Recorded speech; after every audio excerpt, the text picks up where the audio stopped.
നമസ്കാരം. സിമ്മിലിനെ കുറിച്ചുള്ള എസ്സേ നമുക്ക് നോക്കാം. മാക്സ് വെബർ, ഡർഖെയിം അല്ലെങ്കിൽ പാർസൺസ് എന്നിവരെ പോലെ സാമൂഹ്യശാസ്ത്രത്തിൽ സിമ്മിലിനെ സ്വാധീനിച്ചതായി പൊതുവെ കണക്കാക്കപ്പെടുന്നില്ലെങ്കിലും സിമ്മിലിനൊപ്പം പഠിച്ചതോ സ്വാധീനിച്ചതോ ആയ ആദ്യകാല യുണൈറ്റഡ് സ്റ്റേറ്റ്സ് സാമൂഹ്യശാസ്ത്രജ്ഞരിൽ പലരും പാർസൺസിന് മുൻപ് ഈ നൂറ്റാണ്ടിൻ്റെ തുടക്കത്തിൽ യുണൈറ്റഡ് സ്റ്റേറ്റ്സ് സാമൂഹ്യശാസ്ത്രത്തിൽ ആധിപത്യം പുലർത്തിയിരുന്ന ഒരു പാരമ്പര്യമായ ഷിക്കാഗോ സ്കൂളിലെ എഴുത്തുകാർ ഉൾപ്പെടെയുള്ള പ്രതീകാത്മക ഇടപെടൽ സമീപനം വികസിപ്പിച്ചെടുത്തവരുടെ കാര്യത്തിൽ ഇത് പ്രത്യേകിച്ചും സത്യമായിരുന്നു. ജോർജ് സിമ്മൽ ബെർലിനിൽ ജനിച്ചു. ജർമ്മനിയിൽ 1881 ഡോക്ടറേറ്റ് നേടി.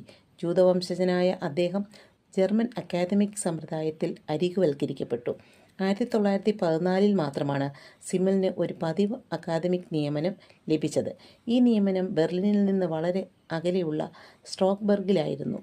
ഈ പ്രശ്നങ്ങൾക്കിടയിലും അസോസിയേഷൻ്റെ സ്വഭാവം, സംസ്കാരം, സാമൂഹ്യഘടന, നഗരം, സമ്പദ്വ്യവസ്ഥ എന്നിവയെക്കുറിച്ച് അദ്ദേഹം ധാരാളം എഴുതി.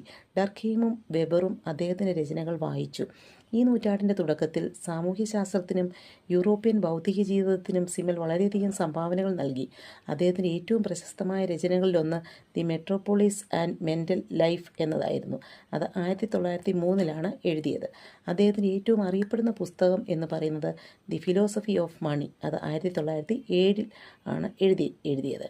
മാർക്സിസ്റ്റ് പണ്ഡിതനായ ജോർജ് ലൂക്കാച്ചിനെ സിമ്മലിൻ്റെ ആശയങ്ങൾ വളരെയധികം സ്വാധീനിച്ചു. നഗരത്തെയും പണത്തെയും കുറിച്ചുള്ള സിമ്മലിൻ്റെ രചനകൾ ഇപ്പോൾ സമകാലിക സാമൂഹ്യ ശാസ്ത്രജ്ഞർ ഉപയോഗിക്കുന്നു. 3 പ്രധാന ക്ലാസിക്കൽ എഴുത്തുകാരുടെയും ആശയങ്ങൾ സിമ്മൽ സംയോജിപ്പിക്കുകയും ഹെഗൽ, കാന്ത് എന്നിവരുടെ സ്വാധീനിക്കപ്പെടുകയും ചെയ്തു.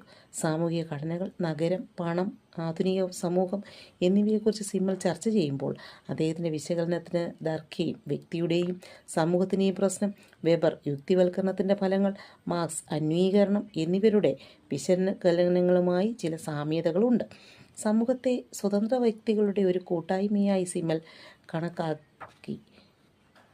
ഭൗതിക ലോകത്തെ പോലെ തന്നെ അതിനെ പഠിക്കാൻ കഴിയില്ലെന്നും, അതായത് മനുഷ്യ ഇടപെടലിനെ നിയന്ത്രിക്കുന്ന പ്രകൃതി നിയമങ്ങളുടെ കണ്ടെത്തലിനേക്കാൾ കൂടുതലാണ് സാമൂഹ്യ ശാസ്ത്രമെന്നും അദ്ദേഹം പറഞ്ഞു. സിമ്മലിനെ സംബന്ധിച്ചിടത്തോളം വ്യക്തികൾക്കിടയിലും അവയ്ക്കിടയിലുള്ള ഇടപെടലുകളാണ് സമൂഹത്തിൽ അടങ്ങിയിരിക്കുന്നത്. സാമൂഹ്യ ശാസ്ത്രജ്ഞൻ സാമൂഹ്യ നിയമങ്ങൾക്ക് വേണ്ടിയുള്ള അന്വേഷണത്തിന് പകരം ഈ അസോസിയേഷനുകളുടെ പാറ്റേണുകളും രൂപങ്ങളും പഠിക്കണം.